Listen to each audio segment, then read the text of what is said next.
Chapter 32 ಸತ್ಯ ಅದರ ಸ್ಥಿತಿ ಮತ್ತು ಗತಿ. ಪುಟ 338, 27ನೇ ತಾರೀಕು ನವೆಂಬರ್ 2025. ಈ ಚಾಪ್ಟರ್ ಶುರು ಮಾಡೋಣ. ಸರಿನಾ? ಪರಮಾರ್ಥ. ಪರಮಾರ್ಥ ಅಥವಾ ಪರಮಾತ್ಮನ ಅಸ್ತಿತ್ವದ ಪ್ರಶ್ನೆಯ ಬಗೆಗೆ ಬಹಳಷ್ಟು ವಿವಾದವಿದೆ. ನನ್ನ ಅಭಿಪ್ರಾಯದಲ್ಲಿ ಪರಬ್ರಹ್ಮದ ಅಸ್ತಿತ್ವವನ್ನು ಸಿದ್ಧ ಮಾಡುವುದಾಗಲಿ ಅಲ್ಲಗಳೆಯುವುದಾಗಲಿ ನಿಜವಾದ ಸಮಸ್ಯೆಯಲ್ಲ. ಇದೆಯಾ ಇಲ್ವಾ ಅಂತ ಚಿಂತೆ ಮಾಡ್ತಾ ಕೂತ್ಕೊಳ್ಳೋದು ಅದು ನಿಜವಾದಂಥ ಸಮಸ್ಯೆ ಅಲ್ಲ. ಆದರೆ ಅದನ್ನು ಪರ್ಯಾಪ್ತವೂ ತೃಪ್ತಿಕರವೂ ಆದ ರೀತಿಯಲ್ಲಿ ಸ್ಪಷ್ಟಪಡಿಸಿದ್ದು ನಿಜವಾದ ಸಮಸ್ಯೆ ಆಗಿದೆ.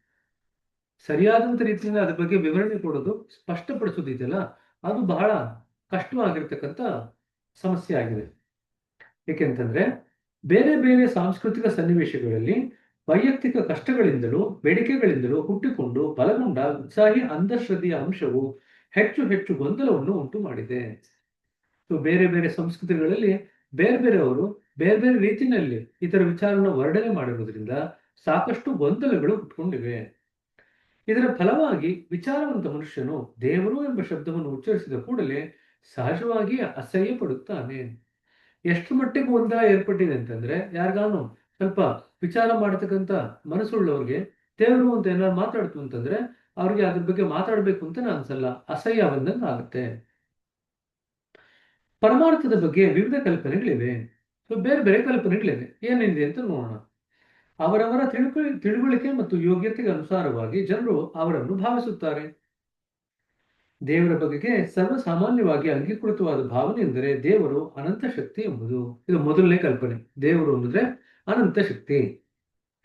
ಆದರೆ ಎಲ್ಲ ನಾನತ್ವವನ್ನು ಭೇದವನ್ನು ಮೀರಿರುವ ನಿರ್ಗುಣ ಬ್ರಹ್ಮ ಭಾವನೆಯನ್ನು ತಾತ್ವಿಕ ದೃಷ್ಟಿ ಒಳಗೊಳ್ಳುತ್ತದೆ. ಇದು ಎರಡನೇ ಭಾವನೆ. ನಿರ್ಗುಣ ಬ್ರಹ್ಮ ಎಲ್ಲ ರೀತಿಯಾದಂಥ ಭೇದವನ್ನು ನಾನತ್ವವನ್ನು ಮೀರಿರುವ ಒಂದು ಶಕ್ತಿ ಅಂತ. ನಿರ್ಗುಣ ಬ್ರಹ್ಮದ ಭಾವನೆ ಎರಡನೇದು. ಶಕ್ತಿ ಅಂತ ಹೇಳೋದ್ಕಿಂತ ಅದು ನಿರ್ಗುಣ ಬ್ರಹ್ಮದ ಭಾವನೆ. ಅದು ಗುಣ, ಕ್ರಿಯೆ ಮತ್ತು ಚಿತ್ ಶಕ್ತಿಗಳಿಗೆ ಅತೀತವಾಗಿದೆ. ಅಂಡ್ಲೈನ್ ಮಾಡ್ಕೊಳ್ರಿ. ಗುಣ, ಕ್ರಿಯೆ ಮತ್ತು ಚಿತ್ ಶಕ್ತಿಗಳಿಗೆ ಅತೀತವಾಗಿದೆ. ಅಲ್ಲಿಗೆ ನಾವು ಚಿತ್ತದಲ್ಲಿ ಹೋಗಿ ನೆಲೆ ನಿಂತಾಗ ಭಗವಂತನ ಹೋಗಿ ಮುಟ್ಟಿದಂಗ ಆಗಲಿಲ್ಲ. ಈ ಮೂರು ಶಕ್ತಿಗಳಿಗೆ ಅತೀತವಾಗಿದೆ. ಸೊ ಕ್ರಿಯೆ, ಗುಣ ಮತ್ತು ಚಿತ್ ಈ ಮೂರು ಶಕ್ತಿಗಳಿಗೆ ಅತೀತವಾಗಿದೆ. ಈ ನಿರ್ಗುಣ ಬ್ರಹ್ಮವೇ ಅಸ್ತಿತ್ವದ ಅತ್ಯಂತಿಕ ಕಾರಣವಾಗಿಯೂ ಆಧಾರವಾಗಿಯೂ ಸಂಪೂರ್ಣ ವ್ಯಕ್ತ ಜಗತ್ತಿನ ಕ್ರಿಯಾತೀತ ಕೇಂದ್ರವಾಗಿಯೂ ಇರುವುದೆಂದು ಎಣಿಸಲಾಗಿದೆ. ಹಾಗಾದ್ರೆ ಈ ನಿರ್ಗುಣ ಬ್ರಹ್ಮನ್ನೇ ಎಲ್ಲದಕ್ಕೂ ಮೂಲವಾಗಿರಬೇಕು. ಅದಕ್ಕೆ ಪರಬ್ರಹ್ಮವೆಂದು ಹೆಸರು. ಅನಂತರ ಪರಮಸತ್ತೆಯೇ ದೇವರೆಂಬ ಭಾವನೆ ಬರುತ್ತದೆ. ಇದು ಮೂರನೇದು.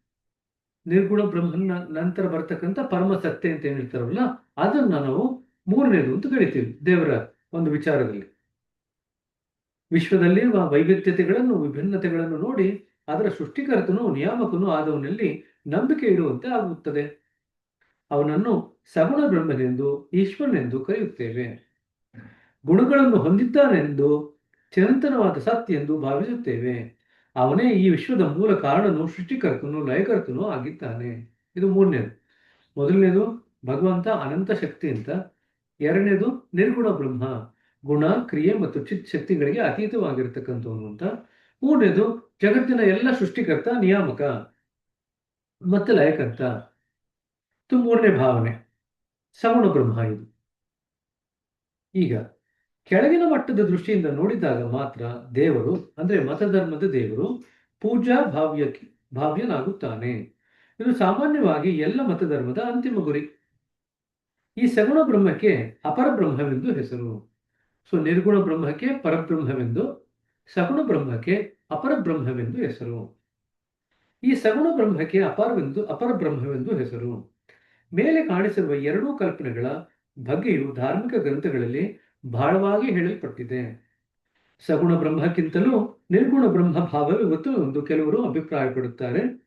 ಇತರರು ಇದರ ವಿರುದ್ಧ ದೃಷ್ಟಿಯನ್ನು ಹೊಂದಿರುತ್ತಾರೆ. ನಿಜಕ್ಕೂ ಇಬ್ಬರೂ ತಪ್ಪುತ್ತಿದ್ದಾರೆ. ಅವರು ನಿರ್ಗುಣ ಬ್ರಹ್ಮವನ್ನು ಹೊಂದುವುದಿಲ್ಲ, ಸಗುಣ ಬ್ರಹ್ಮವನ್ನು ಪಡೆಯುವುದಿಲ್ಲ. ಎರಡೂ ಮಾರ್ಗಗಳಿರುವುದು ನಿಜ, ಆದರೆ ಗುರಿ ಮಾತ್ರ ಒಂದೇ. ಅದು ಪರಮಾತ್ಮ ಅಥವಾ ಶಾಶ್ವತ ಪರವಸ್ತುವಿನ ಸಾಕ್ಷಾತ್ಕಾರ. ಸೊ ನಾವು ನಿರ್ಗುಣ ಬ್ರಹ್ಮನ್ನ ಕಲ್ಪನೆಯಲ್ಲೇ ಮುಳುಗೋದ್ರೆ, ವರ್ಣನೆಯಲ್ಲೇ ಮುಳುಗೋದ್ರೆ, ಅಥವಾ ಸಗುಣ ಬ್ರಹ್ಮನ್ನ ವರ್ಣನೆ ಅಥವಾ ಕಲ್ಪನೆಯಲ್ಲೇ ಮುಳುಗೋಯ್ತು ಅಂತಂದ್ರೆ ನಾವು ಪರಮಾತ್ಮನ ಪಡಿಲಿಕ್ಕೆ ಆಗಲ್ಲ. ಸಾಮಾನ್ಯ ಅರ್ಥ ಹೊಂದಿದ್ದ ಎರಡೂ ಕಲ್ಪನೆಗಳು ಪ್ರಮಾದಕಾರಿಗಳಾಗಿವೆ. ವಾಸ್ತವಿಕವಾಗಿ ದೇವರು ನಿರ್ಗುಣನೂ ಅಲ್ಲ, ಸಗುಣನೂ ಅಲ್ಲ. ಅವನು ಎರಡಕ್ಕೂ ಅತೀತವಾಗಿದ್ದಾನೆ. ಅಂಡ್ಲೈನ್ ಮಾಡ್ಕೊಡ್ರಿ. ದೇವರು ಸಗುಣನೂ ಅಲ್ಲ, ನಿರ್ಗುಣನೂ ಅಲ್ಲ. ಅದು ನಾವು ಕೊಟ್ಟಿರ್ತಕ್ಕಂಥ ಬೇರೆ ಬೇರೆ ಆಮ್, ವಿವರಣೆ ಅಷ್ಟೇ. ಅವನು ಹೇಗಿರುವನು ಹಾಗೆ ಇದ್ದಾನೆ. ನಾವೇ ಅವನನ್ನು ನಿರ್ಗುಣನೆಂದು ಭಾವಿಸುತ್ತೇವೆ, ನಾವೇ ಅವನನ್ನು ಸಗುಣನೆಂದು ಭಾವಿಸುತ್ತೇವೆ. ಈ ಜಗಳಗಳನ್ನು ತಪ್ಪಿಸಲು ನಾವು ಮಾಡಬೇಕಾದುದು ಏನೆಂದರೆ, ಅದು ಸಗುಣವೇ ಆಗಲಿ ನಿರ್ಗುಣವೇ ಆಗಿರಲಿ, ಆದಿ ತತ್ವದ ಮೇಲೆ ನಾವು ನಮ್ಮ ದೃಷ್ಟಿಯನ್ನು ಇಡಬೇಕು. ಅದು ಏನೇ ಇರಲಿ ಅದನ್ನು ನಾವು ಪ್ರೀತಿಸಬೇಕು. ಏನಾದ್ರೂ ಆಗಲಿ, ಸಗುಣನಾಗಿರಲಿ ನಿರ್ಗುಣನಾಗಿರಲಿ, ಯಾಕೆ ಚಿಂತೆ ಮಾಡಬೇಕು? ನಮ್ಮ ಕೆಲಸ ಏನಿದ್ರು ಕೂಡ ಭಗವಂತನ ಪ್ರೀತಿ ಮಾಡಬೇಕು ಅಷ್ಟೇ. ನಾವು ಮತಧರ್ಮದ ಬೇರೆಗಳಿಗೆ ಒಳಪಟ್ಟಿರುವವರೆಗೂ ನಮ್ಮ ದೃಷ್ಟಿಯಲ್ಲಿ ಮತಧರ್ಮದ ದೇವರೇ ಇರುತ್ತಾನೆ. ನಾವು ಯಾವುದೋ ಒಂದು ದೃಷ್ಟಿಯಲ್ಲಿ ಸಿಕ್ಕಿ ಬಿದ್ದಿರುತ್ತೇವೆ. ಮತಧರ್ಮದ ಮೇರೆಗಳನ್ನು ಮೀರಿ ಹೋಗಿದಾಗ ಮಾತ್ರ ಅತ್ಯುನ್ನತ ಆಧ್ಯಾತ್ಮಿಕ ಸಿದ್ಧಿ ಸಾಧ್ಯ. ಸೊ ಮತಧರ್ಮದ ಇತಿಮಿತಿ ಏನಿದೆಯಲ್ಲ, ಅದನ್ನ ದಾಟ್ ಹೋದ್ರೆ ಮಾತ್ರ ನಮಗೆ ಅತ್ಯುನ್ನತವಾದಂಥ ಆಧ್ಯಾತ್ಮಿಕ ಸಿದ್ಧಿ ಸಾಧ್ಯವಾಗುತ್ತೆ. ನಿಜಕ್ಕೂ ಮತಧರ್ಮದ ಕೊನೆಯಾದಾಗ ಆಧ್ಯಾತ್ಮಿಕತೆ ಆರಂಭವಾಗುತ್ತದೆ. ಸ್ವಾತಂತ್ರ್ಯದ ಮಾರ್ಗದಲ್ಲಿ ಮಾನವನು ಯಾತ್ರೆ ಮಾಡಲು ಸಿದ್ಧಗೊಳಿಸುವುದಕ್ಕೆ ಮಾತ್ರ ಮತಧರ್ಮ ಒಂದು ಪೂರ್ವಭಾವಿ ಅವಸ್ಥೆ. ಮತಧರ್ಮದ ಕೊನೆ ಆಧ್ಯಾತ್ಮದ ಆರಂಭ, ಆಧ್ಯಾತ್ಮದ ಕೊನೆ ಸತ್ಯದ ಆರಂಭ, ಸತ್ಯದ ಕೊನೆಯೇ ನಿಜವಾದ ಆನಂದ. ಅದು ಹೋದ ಮೇಲೆ ನಾವು ನಮ್ಮ ಗುರಿಯನ್ನು ಮುಟ್ಟಿರುವೆವು. ಮಾತಿನಿಂದ ವ್ಯಕ್ತ ಮಾಡಲಾಗದಂಥ ಅತ್ಯುನ್ನತ ಗುರಿಯದು. ಸೊ ಇದನ್ನು ಕೇಳ್ತಾರೆ ಪರೀಕ್ಷೆನಲ್ಲಿ, ಈ ಪ್ಯಾರಾಗ್ರಾಫ್ ಕೇಳ್ತಾರೆ. ಮತಧರ್ಮದ ಕೊನೆಯೇ ಡ್ಯಾಶ್ ಆರಂಭ, ಆಧ್ಯಾತ್ಮದ ಕೊನೆಯೇ ಡ್ಯಾಶ್ ಆರಂಭ, ಸತ್ಯದ ಕೊನೆಯೇ ಡ್ಯಾಶ್ ಆರಂಭ. ಅದು ಹೋದ ಮೇಲೆ ನಾವು ನಮ್ಮ ಗುರಿಯನ್ನು ಮುಟ್ಟಿರುವೆವು. ಈ ರೀತಿ ದೇವರನ್ನು ಒಂದು ವಿಶಿಷ್ಟ ಧರ್ಮದ ಅಥವಾ ಪಂಥದ ಕಟ್ಟಿನಲ್ಲಿ ಕಾಣಲಾರೆವು. ಅಥವಾ ಅವನು ಕೇವಲ ಆಕಾರಗಳಿಗೆ ಅಥವಾ ಅನುಷ್ಠಾನಗಳಿಗೆ ಒಳಪಟ್ಟಿಲ್ಲ, ಅಥವಾ ಧರ್ಮ ಗ್ರಂಥಗಳಲ್ಲಿ ಅವನನ್ನು ಗುರುತಿಸಲು ಆಗುವುದಿಲ್ಲ. ಅವನನ್ನು ನಮ್ಮ ಹೃದಯದ ಅಂತರಾಳದಲ್ಲಿ ಹುಡುಕಬೇಕು. ಅಂಡ್ಲೈನ್ ಮಾಡ್ಕೊಳ್ರಿ. ದೇವರನ್ನ ಎಲ್ಲಿ ಹುಡುಕಬೇಕು ಅಂತ ಬರೆದಿದ್ದಾರೆ? ನಮ್ಮ ಹೃದಯದ ಅಂತರಾಳದಲ್ಲಿ ಹುಡುಕಬೇಕು. ನಿಜವಾಗಿಯೂ ದೇವರು ಬಹಳ ಸುಲಭನೂ ಸ್ಪಷ್ಟನೂ ಆಗಿದ್ದಾನೆ. ಅವನು ಅವನು ಸ್ಥೂಲ ರೂಪಗಳಲ್ಲಿ ಇಲ್ಲ. ಅವನಲ್ಲಿ ಯಾವ ವಿಧವಾದ ಸ್ಥೂಲತೆಯೂ ಇಲ್ಲ. ದೇವರು ಸರಳನು ಅತಿ ಸೂಕ್ಷ್ಮನೂ ಆಗಿದ್ದಾನೆ. ನಿಜಕ್ಕೂ ಪರವಸ್ತುವಿಗೆ ಅದರ ಸರಳತೆಯೇ ಶುದ್ಧತೆಯೇ ಒಂದು ತೆರೆಯಾಗಿದೆ ಅಥವಾ ತಡೆಯಾಗಿದೆ. ಸೊ ಅವನು ಸರಳನೂ ಶುದ್ಧನೂ ಆಗಿದ್ದಾನೆ. ಆ ಸರಳತೆ ಶುದ್ಧತೆಯೇ ಭಗವಂತನ ಆವರಿಸಿಕೊಂಡಿರ್ತಕ್ಕಂಥ ಒಂದು ತೆರೆಯಾಗಿದೆ. ಪರಮಾರ್ಥ ಅಥವಾ ದೇವರ ಭಾವನೆಯನ್ನು ಅರ್ಥ ಮಾಡಿಕೊಳ್ಳಲು ದೇವರಿಲ್ಲವೆಂಬ ನಾಸ್ತಿಕ ನಿಲುವಿನಿಂದಲೇ ಪ್ರಾರಂಭಿಸೋಣ. ಒಬ್ಬ ನಾಸ್ತಿಕ ಏನ್ ಹೇಳ್ತಾನೆ? ದೇವರಿಲ್ಲ ಅಂತಾನೆ ಶುರು ಮಾಡ್ತಾನೆ. ಅಲ್ಲಿಂದಾನೆ ಶುರು ಮಾಡೋಣ. ಹಾಗಾದ್ರೆ ಅಂದರೆ ಗಣಿತಶಾಸ್ತ್ರದ ಪರಿಭಾಷೆಯಲ್ಲಿ ಅದಕ್ಕೆ ನಿರ್ದಿಷ್ಟ ಅಥವಾ ಋಣಾತ್ಮಕ ಮೌಲ್ಯವನ್ನು ಕೊಡಲಾಗುವುದಿಲ್ಲ. ನಿರ್ದಿಷ್ಟ ಅಥವಾ ನಿಶ್ಚಿತ ಮೌಲ್ಯವಿಲ್ಲುವುದಕ್ಕೆ ಗಣಿತಶಾಸ್ತ್ರದ ಗುರುತು 0 ಅಥವಾ ಶೂನ್ಯ. ಒಬ್ಬ ನಾಸ್ತಿಕ ಶೂನ್ಯದಿಂದ ಶುರು ಮಾಡ್ತಾನೆ. ಈಗ ನಾಸ್ತಿಕನಿಗೆ ಯಾವುದು ಅಸ್ತಿತ್ವವಿದೆ ಎಂಬ ಪ್ರಶ್ನೆ ಎದುರಾಗಲಿ, ನಿಷ್ಠಾವಂತನಾದ ನಾಸ್ತಿಕನು ಬೇರೆ ಯಾವುದೇ ವಸ್ತುವಿನ ಅಸ್ತಿತ್ವವನ್ನಾದರೂ ಶಂಕಿಸಿ ಅಲ್ಲಗಳೆಯಬಹುದು. ಆದರೆ ಶಂಕಿಸುವ ಮತ್ತು ಅಲ್ಲಗಳೆಯುವ ತನ್ನನ್ನೇ ತಾನು ಇಲ್ಲವೆನ್ನಲಾರ. ಜಗತ್ತಿನಲ್ಲಿ ಇರತಕ್ಕಂಥ ಎಲ್ಲವನ್ನೂ ಇಲ್ಲ ಅಂತ ಹೇಳ್ಬೋದು, ಆದರೆ ತನ್ನನ್ನೇ ತಾನು ಇಲ್ಲ ಅಂತ ಹೇಳಲಿಕ್ಕಾಗಲ್ಲ. ಗಣಿತಶಾಸ್ತ್ರದ ಪರಿಭಾಷೆಯಲ್ಲಿ ಮಾತನಾಡುವುದಾದರೆ ಅದನ್ನು ಅನುಕೂಲಕ್ಕಾಗಿ ಒಂದು ಎಂದು ಹೇಳಬಹುದು. ಎಲ್ಲ ಇಲ್ಲ ಅಂತ ಹೇಳಿದ್ದು 0, ನಾನಿದ್ದೇನೆ ಅಂತ ಹೇಳಿದ್ದು 1. 0ಯ ಯಕ್ಷಣೀಯ ಕಾರ್ಯವನ್ನು ನೋಡಿ, ಅಂದ್ರೆ 0 ಹ್ಯಾಕ್ ಕೆಲಸ ಮಾಡುತ್ತೆ ನೋಡಿ. ಇರುವೇ ಇಲ್ಲದ 0ಯನ್ನು ಇರುವನ್ನು ಹೊಂದಿದ 1 ಎಂಬುದರ ಬಲಕ್ಕೆ ಸೇರಿಸುತ್ತಾ ಹೋದರೆ ಅದು ಹೆಚ್ಚುತ್ತಾ ಹೋಗುತ್ತದೆ. ಸೊ ಒಂದು ಪಕ್ಕ 0 ಹಾಕ್ರಿ 10 ಆಯ್ತು, ಅದರ ಪಕ್ಕ ಇನ್ನೊಂದು 0 ಹಾಕ್ರಿ 100 ಆಯ್ತು. ಸೊ ನೀವು 0 ಸೇರಿಸ್ತಾ ಹೋಯ್ತು ಅಂತಂದ್ರೆ ಅದರ ಬಲ ಹೆಚ್ಚುತ್ತಾ ಹೋಗುತ್ತದೆ. ಈ ವಿಸ್ತಾರಕ್ಕೆ ಸ್ಪಷ್ಟವಾದ ಮೇರೆಯೇ ಇಲ್ಲವೆನ್ನಬಹುದು. ಈ ವಿಸ್ತೃತ ಅನಂತವನ್ನೇ ಅತಿ ದೊಡ್ಡದಕ್ಕಿಂತ ದೊಡ್ಡದೆಂದು ಮಹತೋಮಹಿಯಾನ್ ಉಪನಿಷತ್ತುಗಳು ಯೋಗ್ಯ ರೀತಿಯಲ್ಲಿ ವರ್ಣಿಸಿವೆ. ಭಗವಂತ ಎಲ್ಲದಕ್ಕಿಂತ ದೊಡ್ಡದಕ್ಕಿಂತ ದೊಡ್ಡದು, ಸಣ್ಣದಕ್ಕಿಂತ ಸಣ್ಣದು ಅಂತ ಹೇಳ್ತು ಉಪನಿಷತ್. ಅದು ಭಗವಂತನ ಸ್ಥಿತಿ. ಅದಕ್ಕೆ ಒಂದು ಉದಾಹರಣೆ ಅಂತಂದ್ರೆ, ಒಂದು ಒಂದು ಅನ್ನೋದು ಭಗವಂತ ಅಂತ ತಗೊಂಡ್ರೆ ಪಕ್ಕದಲ್ಲಿ ಸೊನ್ನೆ ಆಗ್ತದೆ. ಸೊನ್ನೆಗೆ ಯಾವ ಇರಬೇಕೇನೂ ಇಲ್ಲ. ಆದ್ರೆ ಸೊನ್ನೆ ಆಗ್ತಾ ಹೋಯ್ತು ಅಂತಂದ್ರೆ ಸಂಖ್ಯೆ ದೊಡ್ಡದಾಗ್ತಾ ಹೋಗುತ್ತೆ. ಇದಕ್ಕೆ ಮಿತಿನೇ ಇಲ್ಲ. ಅದು ಅನಂತವರದವರೆಗೂ ಹೋಗ್ಬೋದು. ಅದು ಮಹತೋ ಮಹೀಯಾನ್. ಅನಂತರ ಒಂದರ ಎಡಕ್ಕೆ ಅಥವಾ ನಿಷೇಧ ಸ್ವರೂಪದ ಕಡೆಗೆ ನಿಷೇಧಾತ್ಮಕ ಇಚ್ಛೆಯ ಕಾರ್ಯವಾದ ದಶಮಾಂಶ ಚಿಹ್ನೆಯೊಂದಿಗೆ ಪ್ರಾರಂಭಿಸಿ. ಸೊ ಒಂದು ಪಕ್ಕದಲ್ಲಿ ಪಾಯಿಂಟ್ ಇಡ್ರಿ. ಈಗ ಪಾಯಿಂಟ್ಗೂ ಒನ್ಗೂ ಮಧ್ಯದಲ್ಲಿ ಸೊನ್ನೆ ಹಾಕ್ರಿ, ಮತ್ತೆ ಪಾಯಿಂಟ್ಗೂ ಒನ್ಗೂ ಇನ್ನೊಂದು ಸೊನ್ನೆ ಹಾಕ್ರಿ. ಸೊ ಅಲ್ಲಿ ಪಾಯಿಂಟ್ ಇಟ್ಬಿಟ್ಟು ಒಂದು ಪಕ್ಕದಲ್ಲಿ ಎಡಗಡೆಗೆ ಸೊನ್ನೆಗಳನ್ನ ಸೇರಿಸ್ತಾ ಹೋಗಿ. ಹೆಚ್ಚು ಹೆಚ್ಚು ಸೊನ್ನೆಗಳನ್ನು ಸೇರಿಸಿದಂತೆಲ್ಲ ಒಂದನ್ನು ಸೊನ್ನೆಗೆ ಹತ್ತಿರ ಸರುತ್ತದೆ. ಆ ಆತ್ಮನ ಸಂಕೋಚನಕ್ಕೆ ಮಿತಿಯೇ ಇಲ್ಲವೆನ್ನಬಹುದು. ಇದನ್ನೇ ಉಪನಿಷತ್ತುಗಳು ಚಿಕ್ಕದಕ್ಕಿಂತ ಚಿಕ್ಕದು ಅನೋರಣೀಯಾನ್ ಎಂದು ಯೋಗ್ಯವಾಗಿ ವರ್ಣಿಸಿವೆ. ಅಣುಗಳಿಗಿಂತ ಅಣೋರಣೀಯಾನ್ ಅಂದ್ರೆ ಅಣುಗಳಿಗಿಂತ ಅದು ಅಣೋರಣೀಯಾನ್. ಮಹತೋ ಮಹಿಯಾನ್ ಅಂದ್ರೆ ಮಹತ್ತಿಗಿಂತ ಮಹತ್ವವಾದದ್ದು, ಅದು ಮಹತೋ ಮಹಿಯಾನ್, ದೊಡ್ಡದಕ್ಕಿಂತ ದೊಡ್ಡದು. ಅನೋರಣೀಯಾನ್ ಅಂದ್ರೆ ಚಿಕ್ಕದಕ್ಕಿಂತ ಚಿಕ್ಕದು. ದೇವರ ಬಗ್ಗೆ ಇರುವ ವಿವಾದವು ಒಂದು ಕೃತಕವಾದುದೆಂದು ನಂಬುತ್ತೇನೆ. ಮಾನವ ಕುಲಗಳ ಇತಿಹಾಸದ ಪರಂಪರೆಯಲ್ಲಿ ದೇವರ ಮೇಲೆ ಹೇರಿರುವ ತಪ್ಪು ಭಾವನೆಗಳಿಂದ ಅದು ಉಂಟಾಗಿದೆ. ಆದ ಕಾರಣ ಈ ಸಮಸ್ಯೆಗೆ ಉದ್ವೇಗದ ಮಾರ್ಗವನ್ನು ಬಿಡಬೇಕಾಗುವುದು ಅಗತ್ಯ. ಏಕೆಂದರೆ ಉದ್ವೇಗವು ಮಾನವನ ದೃಷ್ಟಿಯನ್ನು ಮಂಕು ಮಾಡಿ ಅವನ ಗುರಿಯನ್ನು ಕುರಿತು ಪ್ರಗತಿಗೆ ಅಡ್ಡಿಯಾಗುತ್ತದೆ. ಸೊ ಇದು ಯಾವುದೇ ಮನಸ್ಸಿನ ಭಾವೋದ್ವೇಗ ಇಲ್ದಿರ ಇದರ ಬಗ್ಗೆ ನಾವು ಚಿಂತನೆ ಮಾಡಬೇಕು ಅಂತ ಹೇಳ್ತಾ ಇದ್ದಾರೆ. ತಿಳುವಳಿಕೆಯ ಸಲುವಾಗಿ ಅದನ್ನು ಶೂನ್ಯ ಅಥವಾ ಕೇಂದ್ರ ಅಥವಾ ಆಧಾರವೆಂದು ಕರೆಯಬಹುದು. ಪ್ರಕೃತಿಯಾಗಲಿ ಪ್ರಪಂಚವಾಗಲಿ ಆಧಾರವಿಲ್ಲದೆ ನಿಲ್ಲಲಾರದು. ಇರುವಿಗೆ ಒಂದು ಆಶ್ರಯವಿರಬೇಕು. ಆ ಆಶ್ರಯವೇ ದೇವರು, ಬ್ರಹ್ಮ ಅಥವಾ ಪರಮಾತ್ಮ. ಅದೇ ಭೂಮ, ವಸ್ತುರಹಿತ ವಸ್ತು ಅಥವಾ ಶಕ್ತಿರಹಿತ ಶಕ್ತಿ. ಇನ್ನು ಮುಂದೆ ಜನರಿಗೆ ತಿಳಿದಿಲ್ಲವೆನ್ನಬಹುದಾದ ಒಂದು ರಹಸ್ಯದ ಸಂಕೇತವನ್ನು ಇಲ್ಲಿ ನಾನು ಬಹಿರಂಗ ಮಾಡಬಹುದು. ಸಾಧಾರಣವಾಗಿ ಜನರು ಸತ್ ಎಂಬುದನ್ನು ಪರವಸ್ತುವೆಂದು ಭಾವಿಸಿ ದೇವರ ಸಂಬಂಧವಾದ ಜ್ಞಾನವನ್ನು ಅಳೆಯಲು ಅಳತೆಗೋಲಾಗಿ ಉಪಯೋಗಿಸುತ್ತಾರೆ. ಯಾವುದನ್ನ? ಸತ್. ಇವರು ತುಂಬಾ ಸಾತ್ವಿಕ ವ್ಯಕ್ತಿಯಪ್ಪ. ತುಂಬಾ ಸಾತ್ವಿಕ ವ್ಯಕ್ತಿ ಅಂತಂದ್ರೆ ದೇವರಿಗೆ ಹತ್ತಿರವಾಗಿರತಕ್ಕಂಥ ವ್ಯಕ್ತಿ ಅಂತ. ಇದು ನಮ್ಮ ಒಂದು ಅನಿಸಿಕೆ. ಊಟ ಮಾಡ್ಬೇಕಾದ್ರೆ ಸಾತ್ವಿಕತೆ ಇರಬೇಕು ಅಂತ ಹೇಳ್ತೀವಿ ಅಲ್ವಾ? ಹೆಚ್ಚಿಗೆ ಉಪ್ಪು ಇರಬಾರ್ದು, ಹೆಚ್ಚಿಗೆ ಖಾರನೂ ಇರಬಾರ್ದು, ಯಾವುದು ಹೆಚ್ಚಿಗೆ ಇರಬಾರ್ದು, ಎಲ್ಲ ತಕ್ಕ ಮಟ್ಟಿಗೆ ಇರಬೇಕು. ಅದು ಸಾತ್ವಿಕ ಆಹಾರ ಅಂತ ಹೇಳ್ತೀವಿ. ಕೆಲವು ಕಡೆ ಸಾತ್ವಿಕ ಆಹಾರದ ಹೆಸರಲ್ಲಿ ಉಪ್ಪು ಇಲ್ಲ, ಖಾರನೂ ಇಲ್ಲ, ರುಚಿನೂ ಇಲ್ಲ, ಏನೂ ಇಲ್ಲ, ಪ್ಲೇನ್ ಆಗಿರೋದು, ರುಚಿನೇ ಇಲ್ಲದೆ ಇರ್ತಕ್ಕಂಥದ್ದು ಕೊಟ್ಬಿಟ್ಟು ಇದು ಸಾತ್ವಿಕ ಆಹಾರ ಅಂತ ಕೊಡ್ತಾರೆ. ಸತ್ವನೇ ಇಲ್ದಿರೋ ಆಹಾರಕ್ಕೆ ಸಾತ್ವಿಕ ಆಹಾರ ಅಂತ ಹೇಳ್ತಾರೆ. ಇದು ನೋಡಿ ಹೆಂಗಿದೆ ಅಂತ ವಿರೋಧಾಭಾಸ. ಸತ್ವನೇ ಇಲ್ಲ ಆಹಾರದಲ್ಲಿ, ಅದಕ್ಕೆ ಸಾತ್ವಿಕ ಆಹಾರ ಅಂತ ಬೇರೆ ಕತೆ ಕರೀತೀವಿ.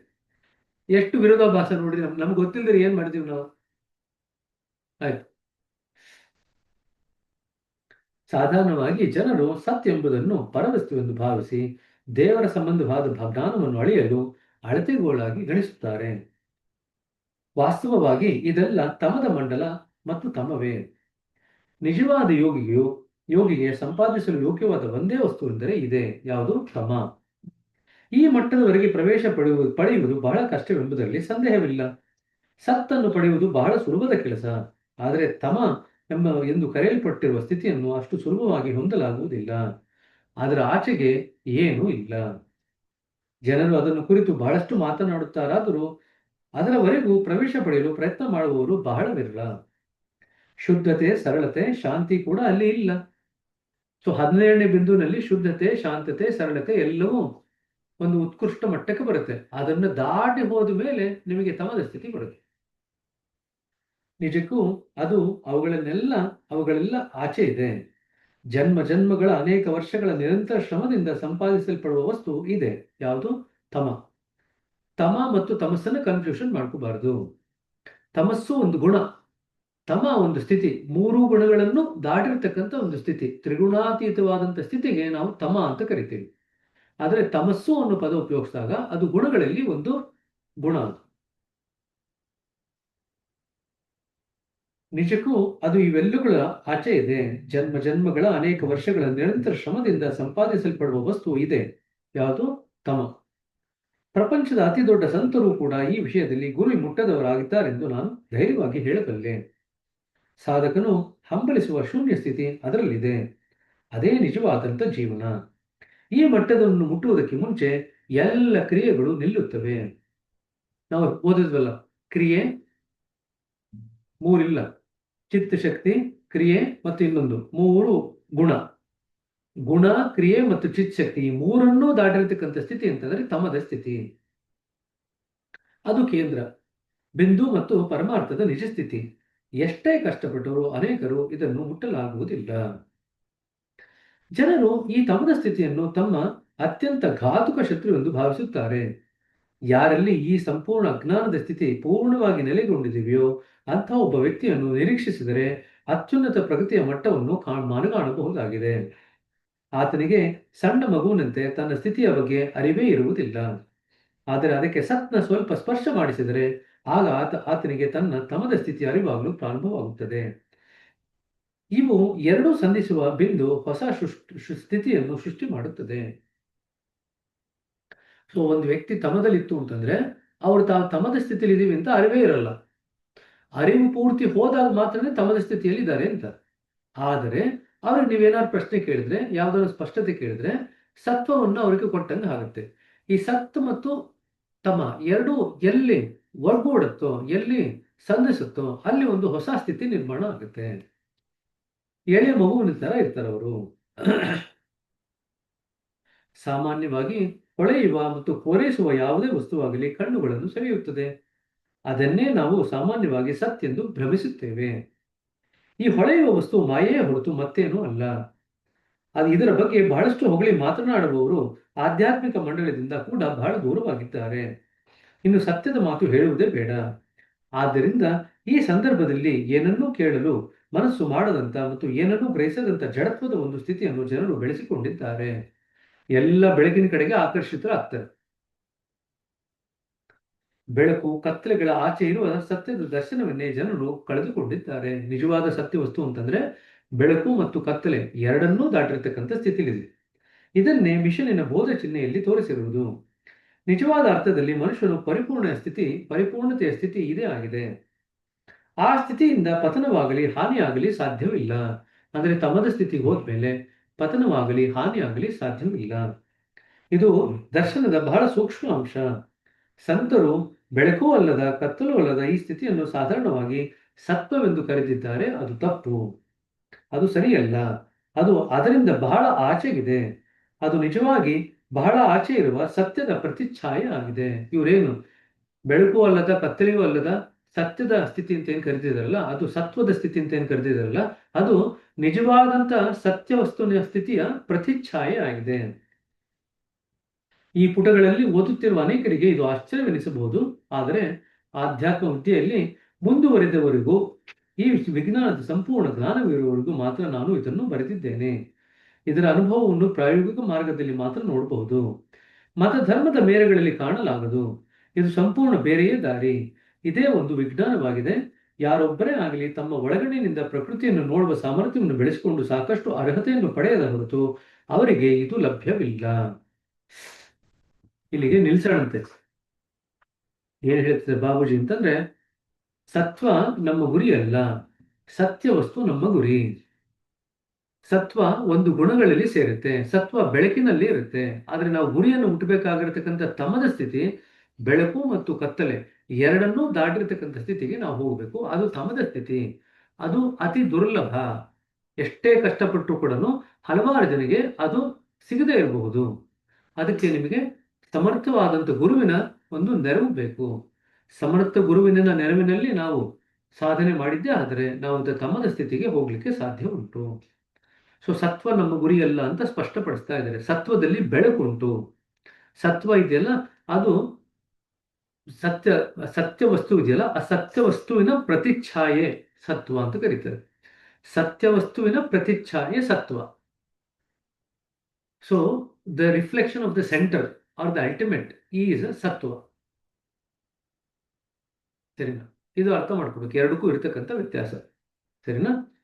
ಮೂರನೇದು ಏನ್ ಹೇಳ್ತಾರೆ ಅಂತಂದ್ರೆ, ಭಗವಂತನ ಬೇರೆ ಬೇರೆ ಪರಿಕಲ್ಪನೆಗಳಿವೆ. ಅದು ಕೂಡ ನಿಮಗೆ ಎಕ್ಸಾಮ್ನಲ್ಲಿ ಕ್ವೆಶನ್. ಭಗವಂತನ ಬೇರೆ ಬೇರೆ ಪರಿಕಲ್ಪನೆಗಳು ಯಾವುದು, ವಿವರಣೆ ಕೊಡಿ. ಸೊ ಮೊದಲನೇದು ಏನಂತ ಓದಿದ್ವಿ? ಮೊದಲನೇದು ಅವನು ಅನಂತವಾದಂಥ ಶಕ್ತಿ, ತದನಂತರ ಅವನು ನಿರ್ಗುಣ ಬ್ರಹ್ಮ, ತದನಂತರ ಸಗುಣ ಬ್ರಹ್ಮ. ಈ ಮೂರು ಕಲ್ಪನೆಗಳನ್ನ ಅಲ್ಲಿ ಬರೆದಿದ್ದಾರೆ. ಇದ್ರ ಬಗ್ಗೆ ವಿವರಣೆ ಕೊಡಿ ಅಂತಂದ್ರೆ ಆ ಪ್ಯಾರಾಗ್ರಾಫ್ ಏನಿದೆಯಲ್ಲ ಅದನ್ನು ನೋಡ್ಕೊಂಡು ಬರೆದ್ರಾಯ್ತು. ಸರಿನಾ? ಇಷ್ಟು ಇವತ್ತು ಓದಿದ್ದು. ಆ ಎಲ್ಲ ಗುಣ, ಕ್ರಿಯೆ ಮತ್ತು ಚಿತ್ ಶಕ್ತಿಗಳನ್ನು ದಾಟಿರ್ತಕ್ಕಂಥ ಸ್ಥಿತಿಗೆ ನಾವು ನಿರ್ಗುಣ ಬ್ರಹ್ಮ ಅಂತ ಕರಿತೀವಿ. ಯಾವ ಗುಣವನ್ನು ಹೊಂದಿರತಕ್ಕಂಥ, ರೂಪವನ್ನು ಹೊಂದಿರತಕ್ಕಂಥ ಚಿತ್ತ ಶಕ್ತಿಗೆ ಅಧೀನವಾಗಿರತಕ್ಕಂಥ ದೇವರುಗಳಿಗೆ ನಾವು ಸಗುಣ ಬ್ರಹ್ಮನೆಂದು ಕರಿತೀವಿ. ಸೊ ನಿರ್ಗುಣ ಬ್ರಹ್ಮ, ಸಗುಣ ಬ್ರಹ್ಮ. ಆದ್ರೆ ನಾವು ಹೋಗ್ಬೇಕಾಗಿರೋದು ಮೂಲ ಪರಮಾರ್ಥ ಸ್ಥಿತಿಗೆ. ಅದು ನಿರ್ಗುಣ ಬ್ರಹ್ಮ ಮತ್ತು ಸಗುಣ ಬ್ರಹ್ಮ ಎರಡನ್ನೂ ಮೀರಿರತಕ್ಕಂಥ ಸ್ಥಿತಿ ಅದು. ಈ ಎರಡರ ಅರಿವು ಹೊರಟೋಗುತ್ತೆ, ಆಗ ನಾವು ನಿಜವಾದ ಸ್ಥಿತಿಯನ್ನು ಮುಟ್ಟಿದ್ದೀವಿ, ನಿಜವತ್ವವನ್ನು ಮುಟ್ಟಿದ್ದೀವಿ ಅಂತ. ಪರಬ್ರಹ್ಮನ ಅರಿವಿರೋದು ನಿಜ ನಿರ್ಗುಣ ಬ್ರಹ್ಮ ಅಥವಾ ಸಗುಣ ಬ್ರಹ್ಮ, ಇವೆರಡರ ಅರಿವು ಇರೋವರೆಗೂ ಕೂಡ ನಾವು ಗುರಿಯನ್ನು ಇನ್ನೂ ಮುಟ್ಟಿಲ್ಲ. ಗುರಿಯನ್ನು ಮುಟ್ಟಬೇಕಾದ್ರೆ ಇವೆರಡರ ಅರಿವು ಕೂಡ ದಾಟಿ ಹೋಗಬೇಕು, ಆಗ ನಾವು ಪರಮಾರ್ಥ ವಸ್ತು ಅಥವಾ ನಿಜ ವಸ್ತುವನ್ನು ಮುಟ್ಟಿದ್ದೀವಿ ಅಂತ ಅರ್ಥ. ಸರಿನಾ? ಇಲ್ಲಿಗೆ ನಿಲ್ಲಿಸೋಣಂತೆ. ಏನಾದ್ರು ಪ್ರಶ್ನೆಗಳಿದ್ರೆ ಕೇಳ್ರಿ.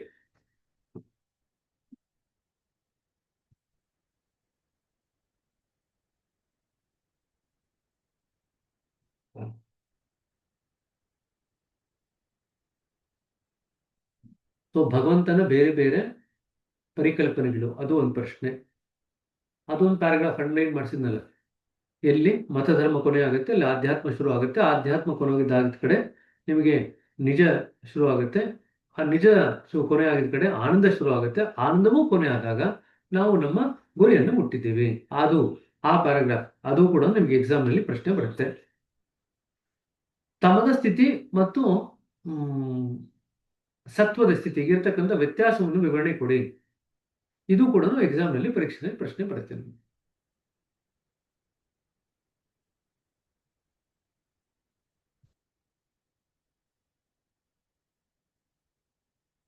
ಎಲ್ಲ ರೆಕಾರ್ಡಿಂಗ್ ಕೇಳಿ ರಿವೈಸ್ ಮಾಡ್ತಾ ಇದ್ದೀರಾ ಅಂತ ಅನ್ಕೊಳ್ತೀನಿ. ಕೇಳೋದನ್ನ ಸಾಕಷ್ಟು ಕಡಿಮೆ ಮಾಡಿದ್ದೀರಾ, ನಂಗೆ ಗೊತ್ತಾಗತ್ತೆ ನೀವೆಲ್ಲರೂ ಕೇಳುತ್ತಿದ್ದೀರೋ ಇಲ್ಲವೋ ಅಂತ. ಕೇಳೋದು ಕಡಿಮೆ ಆಯ್ತು ಅಂದ್ರೆ ನಂಗೆ ಗೊತ್ತಾಗತ್ತೆ, ಮೆಸೇಜ್ ಬರುತ್ತೆ. ಸೊ ಇನ್ನೂ ಯಾರು ರಿವಿಷನ್ ಶುರು ಮಾಡಿಲ್ಲ, ಜಾಸ್ತಿ ಕೇಳಕ್ ಶುರು ಮಾಡಿಲ್ಲ ಅಲ್ವಾ? ಎಲ್ಲ ಮಾಡ್ಯೂಲ್ಸ್ ಬರೆಯೋದ್ರಲ್ಲಿ ಮುಳುಗಿದ್ದೀರಾ. ಮಾಡ್ಯೂಲ್ಸ್ ಬರೆಯೋದ್ರಲ್ಲಿ ಯಾಕೆ ಅಷ್ಟೊಂದು ಕಷ್ಟಪಡ್ತೀರಾ? ದಿನಕ್ಕೆ 2 ಪ್ರಶ್ನೆ ಬರೆದ್ರೆ ಸಾಕು, ಒಂದು 15-20 ನಿಮಿಷ ಆಗುತ್ತೆ ಮಾಡ್ಯೂಲ್ಸ್ ಬರೀಲಿಕ್ಕೆ. ಅದ್ಯಾಕೆ ಅಷ್ಟೊಂದು ಕಷ್ಟಪಡ್ತೀರಾ? ನಿಯಮಿತವಾಗಿ 2 ಪ್ರಶ್ನೆ ಬರೀತಾ ಹೋಯ್ತು ಅಂತಂದ್ರೆ ನಿಮ್ಗೆ ಮಾಡ್ಯೂಲ್ಸ್ ಮುಗಿಸೋದೇನು ಕಷ್ಟ ಆಗಲ್ಲ.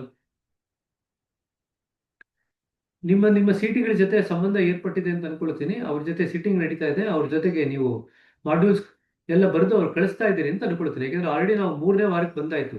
ಅಟ್ಲೀಸ್ಟ್ ಇಷ್ಟರಲ್ಲಿ ಒಂದು ಮಾಡ್ಯೂಲ್ ಮುಗಿಸಿ 2ನೇ ಮಾಡ್ಯೂಲ್ಗೆ ಎಲ್ಲರೂ ಬಂದಿರಬೇಕು. ಯಾರು ಇನ್ನೂ 2ನೇ ಮಾಡ್ಯೂಲ್ಗೆ ಬಂದಿಲ್ವೋ ಸ್ವಲ್ಪ ಹಿಂದೆ ಬೀಳ್ತಾ ಇದ್ದೀರಿ. ಒಂದು ವಾರಕ್ಕೆ ಒಂದು ಮಾಡ್ಯೂಲ್ ಮುಗಿಯೋಂದ್ರೆ ನೋಡ್ಕೋಬೇಕು, ಅದೇ ಗತಿನಲ್ಲಿ ಹೋಗ್ಬೇಕು. ಅವಾಗ ಎಲ್ಲ ಸರಿಯಾಗಿ ಮುಂದುವರಿಯುತ್ತೆ. ಅರ್ಥ ಆಯ್ತಾ? ಅಂಡ್ ಎನಿವೆ ನಿಮ್ಗೆ ಮತ್ತೆ ಬುಕ್ ರೀಡಿಂಗ್ ಅಂತ ನಾವೇನು ಮತ್ತೆ ಯಾರನ್ನೂ ಕೊಡ್ತಾ ಇಲ್ಲ. ಯಾಕೆಂತಂದ್ರೆ ಆಲ್ಮೋಸ್ಟ್ 4-5 ತಿಂಗಳಿಂದ ನೀವು ಬುಕ್ ರೀಡಿಂಗ್ ಮಾಡ್ತಾನೆ ಇದ್ದೀರಾ.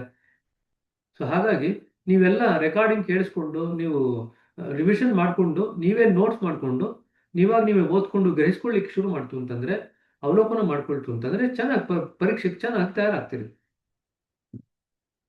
ಸರಿನಾ?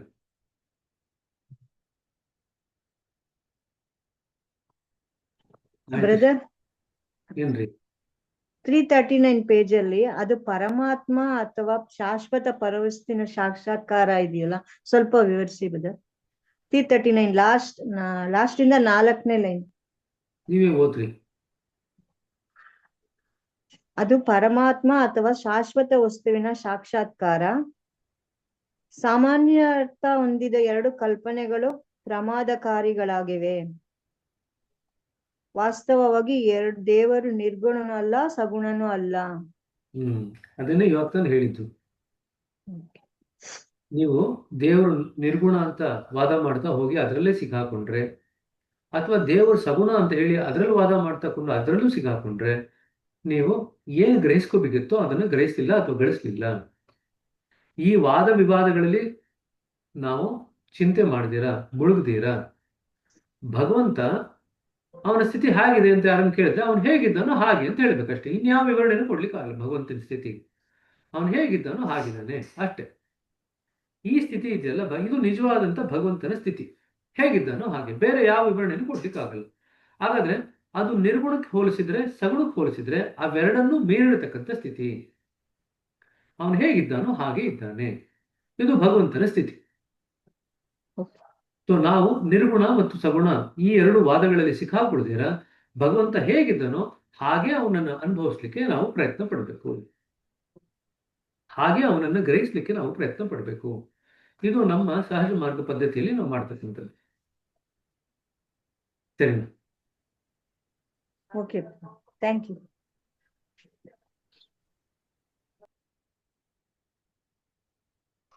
ಗುಡ್. ಎಲ್ರಿಗೂ ಅರ್ಥ ಆಗಿದೆ ಅಂತ ಅನ್ಕೊಳ್ತೀನಿ. ಓದಿದ್ದು ತುಂಬಾ ಕಷ್ಟ ಏನಿಲ್ಲ ಇವತ್ತು ಓದಿದ್ದು. ಆಮೇಲೆ ಮಹತೋ ಮಹಿಯಾನ್ ಮತ್ತು ಅನೋರಣೀಯಾನ್ ಇದೆಯಲ್ಲ, ಅದು ನಿಮ್ಗೆ ಎಕ್ಸಾಮಿನೇಷನ್ ಪ್ರಶ್ನೆ ಬರುತ್ತೆ. ಮಹತೋ ಮಹಿಯಾನ್ ಅಂದ್ರೆ ಒಂದು ಪಕ್ಕದಲ್ಲಿ ಸೊನ್ನೆ ಸೇರಿಸ್ತಾ ಹೋಯ್ತು ಅಂತಂದ್ರೆ ಒಂದಕ್ಕೆ ವ್ಯಾಲ್ಯೂ ಇದೆ, ಸೊನ್ನೆಗೆ ಯಾವುದೇ ರೀತಿಯಾದಂತ ವ್ಯಾಲ್ಯೂ ಇಲ್ಲ. ಆದ್ರೂ ಕೂಡ ಸೊನ್ನೆ ಸೇರಿಸ್ತಾ ಹೋಯ್ತು ಅಂತಂದ್ರೆ ಒಂದು ಪಕ್ಕದಲ್ಲಿ ಬಲಗಡೆ ಅದು ದೊಡ್ಡದಕ್ಕಿಂತ ದೊಡ್ಡದಾಗುತ್ತೆ, ಅನಂತಕ್ಕಿಂತ ಅನಂತವಾಗುತ್ತೆ. ಅದನ್ನ ನಾವು ಮಹತೋ ಮಹಿಯಾನ್ ಅಂತ ಹೇಳ್ತೀವಿ. ಅದೇ ನಾವು ಒಂದು ಪಾಯಿಂಟ್ ಇಟ್ಬಿಟ್ಟು, ಡೆಸಿಮಲ್ ಪಾಯಿಂಟ್ ಇಟ್ಬಿಟ್ಟು, ದಶಾಂಶದ ಒಂದು ಬಿಂದುವನ್ನಿಟ್ಟು ಅದ್ರ ಪಕ್ಕದಲ್ಲಿ ಒಂದು ಪಕ್ಕದಲ್ಲಿ ಎಡಗಡೆಗೆ ಸೊನ್ನೆ ಸೇರಿಸ್ತಾ ಹೋಯ್ತು ಅಂತಂದ್ರೆ ಅದು ಸೊನ್ನೆಗೆ ಹತ್ರ ಆಗ್ತಾ ಹೋಗುತ್ತೆ. ಅದನ್ನು ನಾವು ಅನೋರಣೀಯಾನ್ ಅಂತ ಹೇಳ್ತೀವಿ.